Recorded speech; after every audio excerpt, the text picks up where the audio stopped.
तो जब हम पढ़ रहे लिखा है कि इसलिए यदि तुम मनुष्य के अपराध क्षमा करोगे तो तुम्हारा स्वर्गीय पिता भी तुम्हें क्षमा करेगा, और यदि तुम मनुष्य के अपराध क्षमा ना करोगे तो तुम्हारा पिता भी तुम्हारे अपराधों को क्षमा नहीं करेगा। देखिए मैं आपको बताऊं, बाइबल के अनुसार यीशु मसीह ने जब सेवा को आरंभ किया, मन फिराओ का सेवा, मन फिराने के लिए यीशु मसीह ने इस बात को बोला कि हर एक मनुष्य जिसकी मुलाकात अब यीशु मसीह से हो चुकी है वो मन फिराए। मन, कई चीजों में मन फिराना है मुझे और आपको।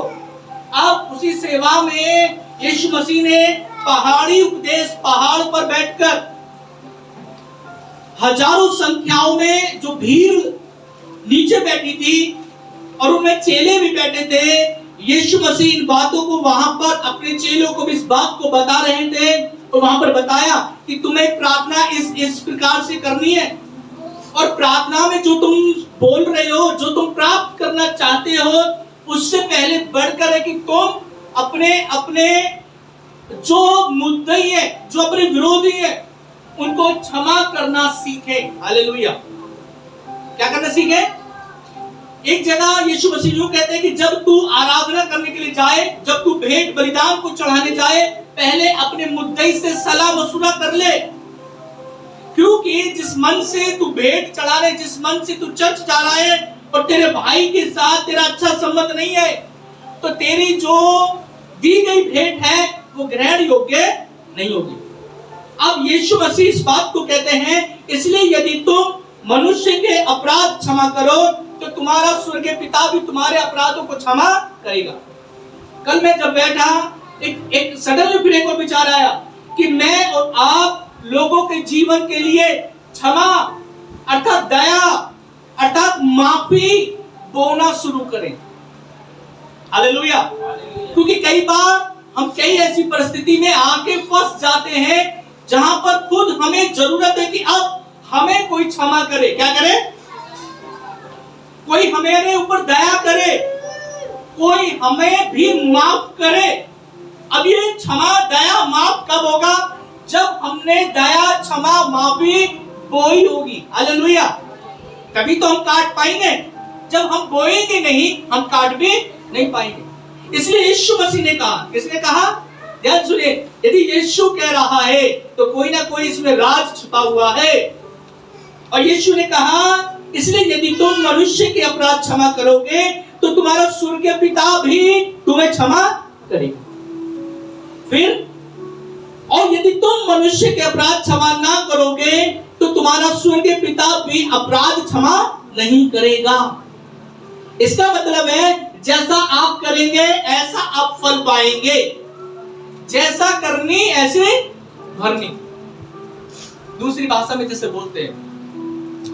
लेकिन अब यीशु मसीह का वचन यूं भी कहता है, दिया करो तो तुम्हें भी दिया। क्या दिया करो? माफी। क्या देनी है तुम्हें? क्षमा। क्षमा करना। लोगों को जीवन में क्षमा करना आना चाहिए। मैं और आप इतने अच्छे नहीं हैं, मैं और आप इतने भले नहीं हैं। हम कहीं ना कहीं आज भी त्रुटियों में फंसे हुए हैं, लेकिन फिर भी यीशु मसीह हमें क्षमा करता है। हालेलुया। किसने क्षमा किया? यीशु ने। किसने माफ किया? यीशु ने। और उस माफी को स्वयं यीशु मसीह ने अपना खून बहाकर मुझे और आपको क्षमा कर दिया। जब मेरा और आपका यीशु मसीह क्षमा मुझे कर सकता है तो मैं क्यों किसी के प्रति उन चीजों को दबाकर अपने मन में मैं बैठूं? मुझे और आपको देखिए, आज संसार में देखा जाए ना, कई रिश्तों में हम देखते हैं इतनी कड़वाहट भर चुकी है रिश्तों में कि पिता बेटे को क्षमा नहीं कर पाता, बेटा पिता को क्षमा नहीं कर पाता। इतनी कड़वाहट है, इतनी कड़वाहट है कि बड़ा भाई छोटे को क्षमा नहीं कर पाता, छोटा भाई बड़े को क्षमा नहीं कर पाता। इतनी कड़वाहट है। लेकिन मुझे और आपको इस कड़वाहट से बाहर निकलना है। हालेलुया। जितना हो सके। अब एक चीज और, कई बार हो सकता है एक विचार और आए कि हमने तो क्षमा कर दिया, लेकिन सामने वाला अब हमसे बातचीत होता है। कई बार भाई दो रिश्तों में क्या होता है, हम तो चाहते हैं भाई उसे माफ करना, क्षमा करना, लेकिन सामने वाला बोलने के लिए राजी नहीं है। इसमें क्या करना पड़ेगा आपको? इसमें ये करना पड़ेगा कि आपको अपनी तरफ से स्वतंत्र होना है। आपको अपने शब्दों से, अपने मन से कहकर स्वतंत्र होना है, भाई मैंने अपने दिल से तुझे माफ कर दिया। अब उसकी परेशानी है, उसकी हेडक है कि वो अब आपको माफ करे या ना करे, चाहे वो उस जहर को अपने दिल में लेकर बैठा रहे। कई बार होता क्या है, कई बार आप देखेंगे कि जब दो पक्ष होते हैं या दो भाई या दो बाप बेटे होते हैं, एक दूसरे को तो माफ नहीं कर पाते, तो कहीं ना कहीं दोनों के मन में, अर्थात कहीं ना कहीं किसी के मन में जहर सा भरा रहता है। क्या भरा रहता है? जहर भरा हुआ दूसरे के हैं, लेकिन हम अंदर तड़प रहे। हम अपने अंदर जहर को ना घोले, परंतु हम अपनी तरफ से दूसरे को माफ कर दें। चाहे वो हमारा पड़ोसी क्यों ना हो, चाहे वो हमारे घर के लिए क्यों ना कोस रहा हो, चाहे हमारे खेत खलिहान को देखकर क्यों ना वो जल रहा हो, हम अपनी तरफ से फ्री रहें। हालेलुया। जब हम ऐसा करेंगे, प्रभु का वचन कहता है, लूका की किताब, लूका रचित सुसमाचार 6 अध्याय,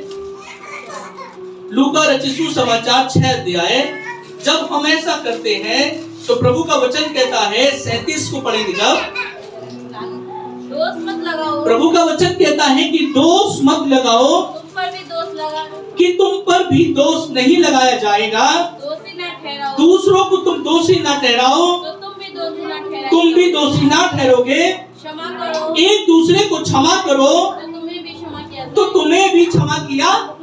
मतलब जैसा आप करेंगे ऐसा आपके लिए होगा। आप जब दूसरों को क्षमा करेंगे, आपको भी क्षमा मिलेगी। अब प्रभु का वचन 37 में लिखा, इसका 38 में लिखा है, ये दिया करो तो तुम्हें भी दिया जाएगा। हालेलुया। क्षमा दिया करो, दया दिखाया करो, माफ किया करो, तो तुम्हें भी वो माफी दी जाएगी। ये प्रभु का वचन कहता है, इसलिए लिखा है पूरे वचन में, दिया करो तो तुम्हें भी दिया जाएगा। लोग पूरा नाप दबा दबा कर और हिला हिला कर और उभरता हुआ तुम्हारी गोद में डालेंगे, जिस नाप से तुम नापते हो, उसी से तुम्हारे लिए भी नापा जाएगा। सुन रहे भैया? इसलिए यहाँ पर प्रभु का वचन यूं कहता है कि मुझे और आपको लोगों को माफ करना आना चाहिए। जब आप माफ करेंगे, दया करेंगे, माफी देंगे, फिर क्या होगा? लोग उभरता हुआ तुम्हारी गोद में लौटा देंगे, क्या? जो तुमने बोया होगा। हालेलुया।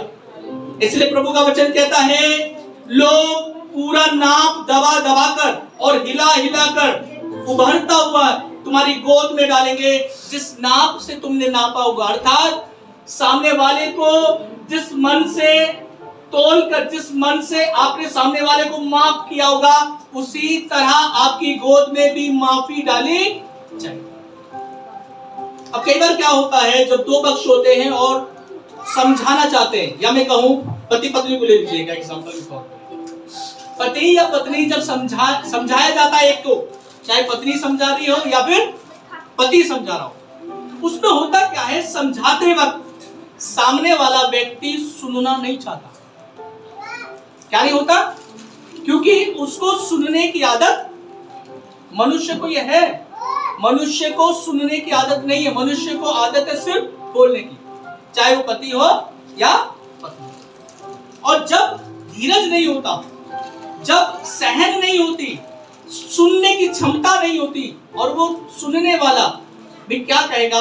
बस बस समझाओ मत, मुझे मालूम था तुम मेरे विषय में ऐसा ही सोचते हो, मुझे मालूम था तुम मेरे बारे में ऐसा ही बोलने, मतलब उसकी पूरी बात होने नहीं दी। समझना बात को जो मैं कहना चाह रहा हूं, सामने वाले की बातों को हमने पूरा नहीं सुना और उससे पहले हम प्रति उत्तर देते। क्या उत्तर देते? मुझे मालूम था तुम मेरे विषय में ऐसा ही सोचते हो, मुझे मालूम था तुम मेरे लिए यही विचार रखते हो। कम से कम पहले हम उसकी पूरी बात सुन लेंगे। हालेलुया। जब हम पूरी बात सुन लेंगे, तब बैठकर डिस्कस करें। जैसे मैंने कहा कई बार, जब आप डिस्कस करेंगे तब पता चलेगा कहाँ गलती है, कहाँ कमी है। और इसी की वजह से कई बार दो मन हो जाते हैं। कई बार वो अलगाव हो जाता है मेरे और आपके जीवन में। कई बार फिर जो चीज अब आप समझाना चाहते हैं सामने वाले को, फिर आप हार कर भी नहीं समझाएंगे। फिर आप क्या सोचेंगे, आगे सोचेंगे, जैसे मैं इसको समझाने के लिए चलता हूँ, जैसे मैं इसको समझाने के लिए जाता हूँ, जाती हूँ, इसकी तरफ से हमेशा यही जवाब आया। तो वो व्यक्ति क्या करता है, अपने मन को कठोर करके उस साइड में कोने में अपने आप में गुस्से में होकर बैठ जाता। अब ये किसी के साथ हो सकता है, चाहे वो पिता अपने बेटे को समझाए, चाहे वो पति अपने पत्नी को समझाए, चाहे सास अपनी बहू को समझाए। कई बार ऐसा होता है समझने की। और मैंने कहा जैसे कि मेरे को और आपको चर्च को जरूरत है सुनने की आदत डालें। किसकी आदत? हमेशा बोलने की आदत ना डालें। सुनने में आप धीमे हो जाएं, बोलने में धीमे, सुनने में तत्पर हो जाए, तत्पर। आप सुने, क्योंकि संसार बहुत है बोलने के लिए, मसीह लोग हैं सुनने के लिए। हालेलुया। तो संसार में आप जाएंगे, बहुत लोग अपने दुख को लेकर बैठे हैं। बहुत लोग दुख में जो बैठे वो चाहते हैं कि हमारी बात को कोई सुने, किसके आगे हम अपने दुख को रखें। मसीह लोग हैं जो दुख को सुनेंगे। हालेलुया। मसीह लोग हैं जो लोगों की बातों को सुनकर उसको सांत्वना देंगे, उसको शांति देंगे। हालेलुया। इसलिए आप हमेशा अपने जीवन में सुनने की आदत डालें। थोड़ा बोले, अधिक सुने। हालेलुया। जब आप ऐसा करेंगे, मैं आपके कह रहा हूं, आपके जीवन में उन्नति आना शुरू हो जाएगी। और इसी की वजह से प्रभु का वचन कहता है, दिया करो तो तुम्हें भी दिया जाएगा। लोग पूरा नाप दबा दबा कर और हिला हिला कर उभरता हुआ तुम्हारी गोद में डालेंगे। क्या डालेंगे? जो तुमने बोया होगा। क्योंकि जिस नाप से तुम नापते हो उसी से तुम्हारे लिए भी नापा जाएगा। और आगे मेरी बहन 39, फिर यीशु मसीह ने अपने चेलों को एक दृष्टांत दिया। क्या अंधा अंधे को मार्ग बता सकता है? अब आप बताइए, क्या अंधा अंधे को मार्ग दिखा सकता है? दिखा सकता है? कोई मान के चलिए एक अंधा आगे चल रहा, छड़ी है, लाठी लेके, और वो लाठी पीछे अंधे के पीछे भी रखी है, कंधे पे। अब जो चल रहा है अंधा, क्या उस अंधे को मार्ग दिखा सकता है? नहीं दिखा सकता। प्रभु का वचन कहता है, क्या अंधा अंधे को मार्ग दिखा सकता है? आगे, क्या दोनों गड्ढे में नहीं गिरेंगे? क्या वो दोनों गड्ढे में नहीं गिरेंगे? गिर जाएंगे। कई बार मसीह लोग भी ऐसे ही हैं, कई बार मसीह जन भी ऐसे ही है। और आगे लिखा है, चेला अपने गुरु से नहीं बड़ा, चेला अपने गुरु से बड़ा नहीं हो सकता, परंतु जो कोई सिद्ध होगा वह अपने गुरु के समान होगा। ध्यान से सुनिए, प्रभु का वचन कहता है, जो कोई सिद्ध होगा वो गुरु के बराबर तो होगा, लेकिन गुरु से बड़ा फिर भी नहीं होगा। हालेलुया। रवि भैया, क्या पढ़ रहे हैं आप उसमें? क्या पढ़ रहे हैं आप उसमें? बाइबल है यही? अच्छा, थोड़ा सुनो भी है तो क्या पढ़ रहे होंगे, अच्छा लगेगा। ये हकीकत है। जब हम भी विश्वास में बढ़ रहे थे ना, जब वचन खुलता था तब एकदम पढ़ते जाते थे पूरा। अब सामने वाले जो पास्टर क्या कह रहे मालूम नहीं, क्योंकि जब पढ़ते अच्छा लगता है, इसलिए कहा जाता है घर पढ़ा करो, यहाँ तो सुना करो। हालेलुया। और यहाँ प्रभु का वचन कहता है, फिर आगे 41, तू अपने भाई की आंख के तिनके को क्यों देखता है? तू अपने भाई की आंख के तिनके को क्यों देखता है? और अपनी ही आंख का लट्ठा तुझे अपनी ही आंख का लट्ठा तुझे दिखाई नहीं देता। जब व्यक्ति कुछ समझाना चाहता है और वो सुनना नहीं चाहता, तो कई बार ऐसा लगता है कि हम अपनी आंख का तिनका नहीं देख रहे, अर्थात हम अपने आप की उस कमी को नहीं देख रहे। लेकिन कई बार क्या होता है कि हम दूसरे की आंख में या दूसरे के जीवन में दोष लगाने की कोशिश करते हैं। उसको दोषी ठहराने से पहले चाहिए कि हम अपनी आंख का लट्ठा देख ले, क्योंकि सामने वाले का दोष तो थोड़ा है, लेकिन कहीं ना कहीं उससे कहीं बढ़कर दोष में मैं और आप भी कहीं ना कहीं फंसे हुए हैं।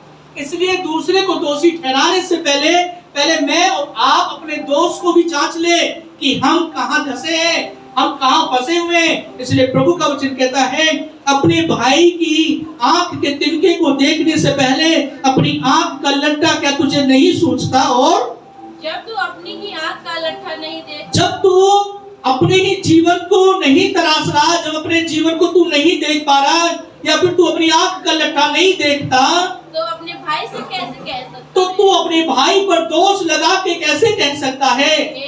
हे भाई ठहर जा, तेरी आंख से तिनका निकाल, तेरी आंख से तिनका निकाल दूं। हे कपटी अर्थात में धोखा देने वाले मनुष्य, पहले अपनी आंख से लट्ठा निकाल। पहले हमें जरूरत है कि हम पहले अपनी आंख से लट्ठा निकाल ले, तब तो जो तिनका तेरे भाई की आंख में है उसे भली बाती देख कर निकाल सकता है।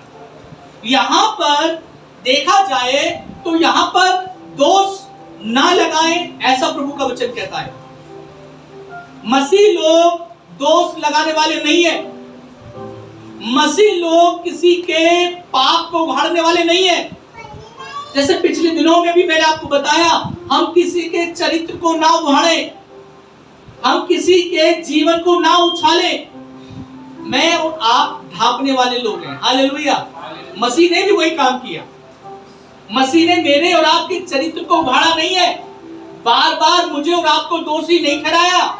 मसीह ने अपना प्यार दिखाकर, प्यार जताकर मेरे और आपके उस गंदे चरित्र को ढांप दिया है। हालेलुया। आज जरूरत है मसीह भाई बहनों को हम दूसरे के चरित्र को ढांकना शुरू करें, दूसरे के जीवन को ढांकना शुरू करें, हम किसी पर दोष ना लगाएं। हालेलुया। मैं और आप बताएं, मैं और आप एक शारीरिक मनुष्य नहीं है। प्रभु का वचन कहता है, पौलुस कहने लगा कि सुनो, हम मसीह को पहले शारीरिक समझते थे, शरीर में समझते थे, लेकिन वो शरीर में नहीं था। हालेलुया। वो आत्मा में, धार्मिकता में वो जिलाया गया, वो धार्मिकता के लिए जिलाया गया। प्रभु का वचन यूं कहता है, जब हम कुरिन्थियों की किताब उसका 5 अध्याय,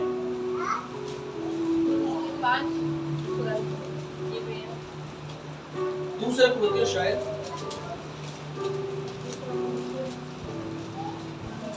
जी, दूसरा कुरिन्थियों 5 अध्याय 16। अतः अब से हम किसी को शरीर के अनुसार ना समझेंगे। हालेलुया। मैं और आप यहाँ शरीर के अनुसार नहीं है। शरीर के अनुसार होते तो घर में होते, तमाम काम के झंझटों में फंसे हुए होते, आराम से बिस्तर में होते, आराम से किसी रिश्तेदारी को कर रहे होते। हम शरीर के अनुसार नहीं है। हालेलुया। अतः अब से हम किसी को शरीर के अनुसार ना समझे, यद्यपि हमने मसीह को भी शरीर के अनुसार जाना था, तो भी अब से उसको ऐसा नहीं जानेंगे। तो भी अब से उसको हम शरीर के अनुसार नहीं जानेंगे। हालेलुया। हम शरीर के अनुसार नहीं है, हम आत्मा के अनुसार यहाँ बैठे हैं। हालेलुया। जब शुरुआत में सेवा हुई, मैं और परिवार था, कोई भी लोग नहीं था, लेकिन हम अपनी विश्वास की आंखों से देखते थे। हालेलुया। क्या देखते थे? कि पूरा स्थान स्वर्गदूतों से भरा हुआ, पूरा स्थान। क्योंकि मैं और आप निराशा में भी, निराशाजनक में भी आशावादी लोग हैं। हालेलुया।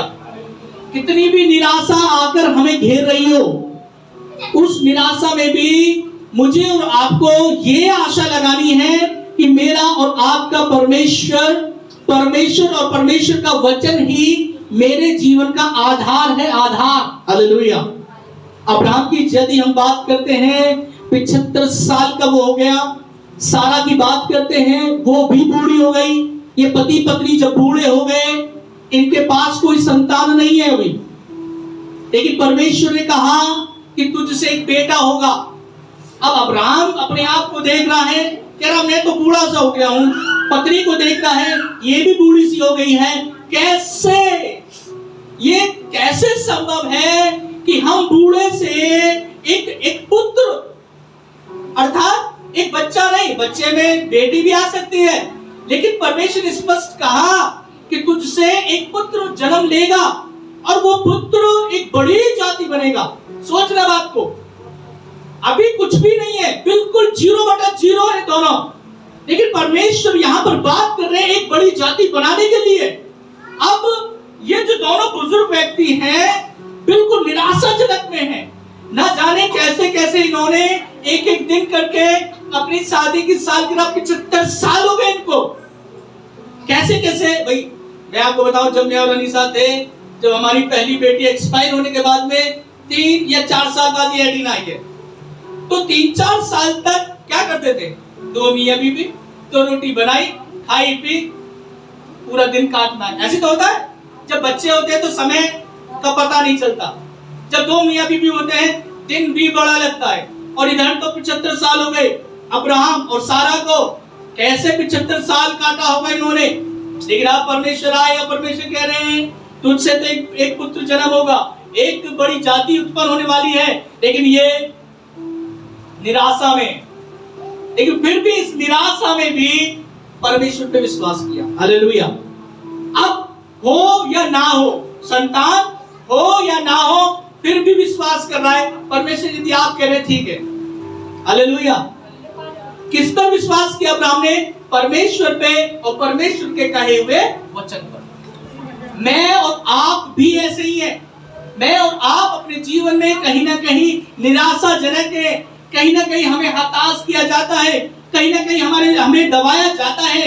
लेकिन इस अवस्था में भी मुझे और आपको जरूरत है कि हम अपने परमेश्वर पर और परमेश्वर के कहे हुए वचन पर भरोसा रखें। हालेलुया। और एक समय आया जो उसने भरोसा रखा था, एक समय आया, वो सारा कह रही है मेरी गर्भ की अवस्था, मेरे पेट की जो अंतड़ियां हैं वो तमाम सूख गई, मैं शरीर में कमजोर हो गई, मैं कैसे गर्भ को सहन कर पाऊंगी, इस बुजुर्ग की अवस्था में कैसे गर्भ ठहर पाएगा। एक समय आया, हालेलुया, उसको एक बेटा पैदा हुआ। हालेलुया। 100 साल के जब हो गए, और देखिए जो वायदा किया 75 साल के शादी की सालगिरह थी उनकी, जो वायदा किया, लेकिन अब भी इस वायदे को पूरा होने में 25 साल लगे। जब ये 100 साल के हुए, दोनों बुढ़े बुढ़िया हुए, तब जाके परमेश्वर ने इनकी गोद में एक बेटे को डाला। हालेलुया। और वो बेटा एक बड़ी जाति बन गया। आज बहुत उस वंश के लोग बहुत पूरी दुनिया में, इजराइल में फैले हुए हैं। हालेलुया। ऐसा है मेरा और आपका परमेश्वर। इसलिए प्रभु का वचन कहता है कि जैसे हमने मसीह को शरीर के अनुसार समझा, यद्यपि अब से हम उसको ऐसा ना समझेंगे।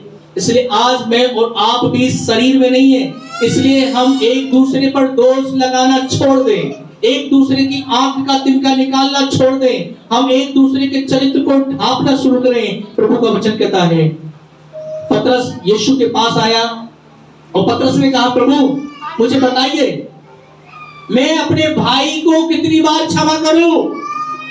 हो सकता है आप एक पिता होने के अनुसार, हो सकता है आप एक बेटा बेटी होने के अनुसार, हो सकता है आप एक पत्नी पति होने के अनुसार प्रभु से ये सवाल हो कि पिता, हे यीशु मैं अपने पिता को कितनी बार क्षमा करूं?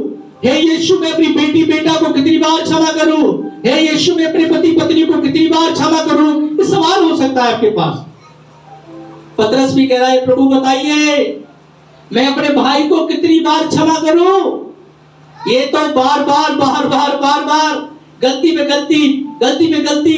गलती कर रहा है। प्रभु आप मुझे बताइए कितनी बार क्षमा करूं? क्या 7 बार माफ करूं? यीशु कहते नहीं, 7 बार माफ नहीं करना, परंतु तुझे 7 के 70 गुना माफ करना है। हालेलुया।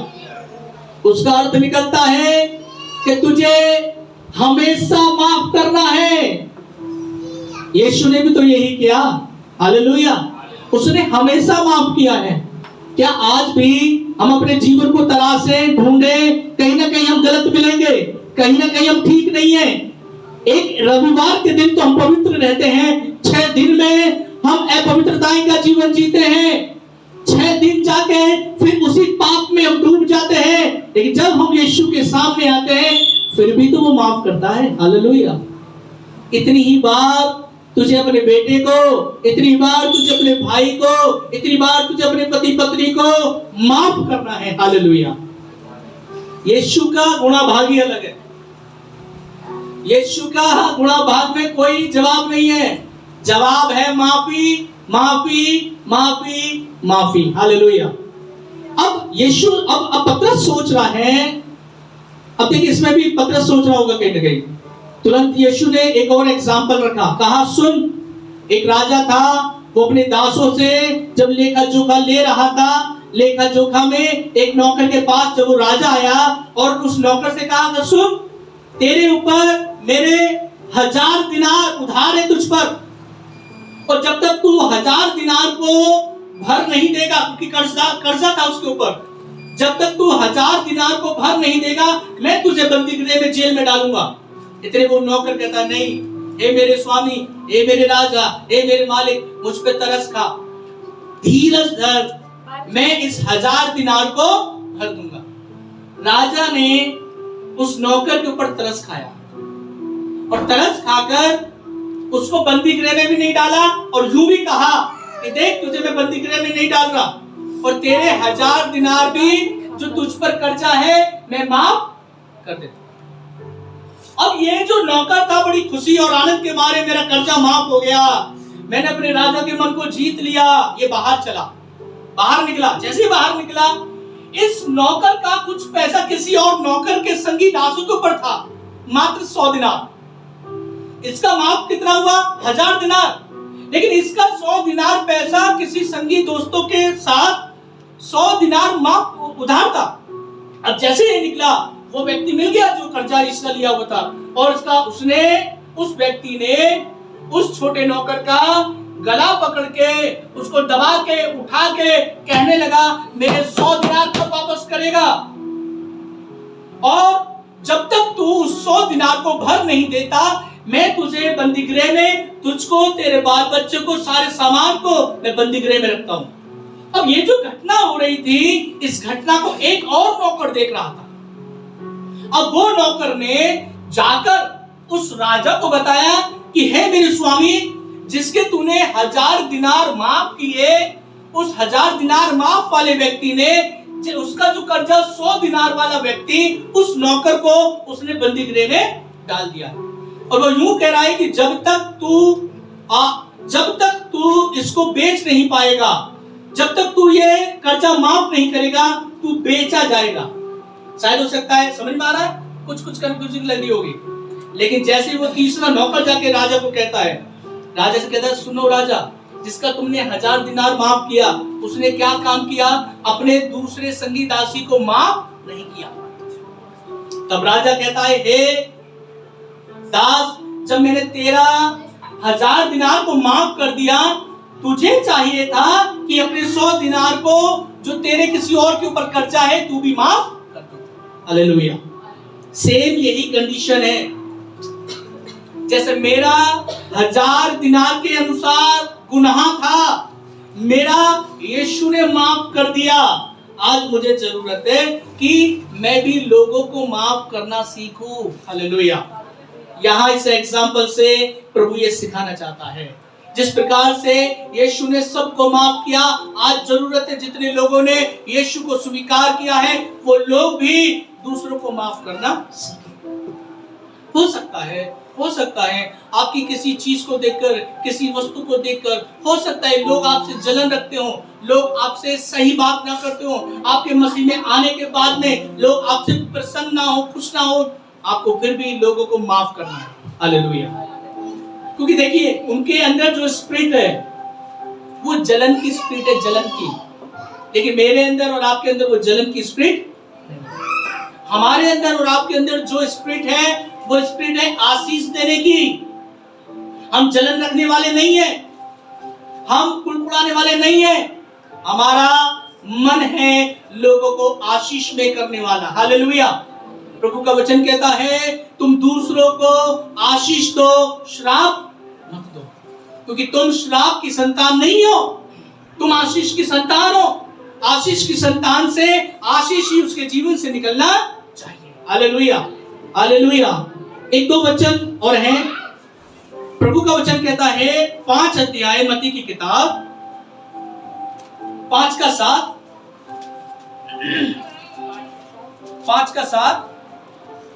धन्य है वे जो धन्य है वे, ध्यान से सुनिएगा इस शब्द को, धन्य है वे जो दयावंत है, धन्य है वे जो दयावंत है। यदि आप धन्य हैं, यदि आप अपने आप को दयावंत कहते हैं कि मैं दयावंत हूं, तो प्रभु का वचन कहता है आप धन्य हैं। धन्य है वे जो दयावंत हैं, क्योंकि उन पर दया की जाएगी। क्या की जाएगी? अर्थात वही शब्द आ रहा है, यदि आप दयावंत हैं तो आप लोगों के जीवन में दया बोएंगे। यीशु मसीह एक जगह कहते हैं, जब मैं भूखा था, जब मैं प्यासा था, जब मैं बंदी गृह में था, जो मुझसे मिलने आए, मुझे तुमने खाना खिलाया, मुझे पानी पिलाया।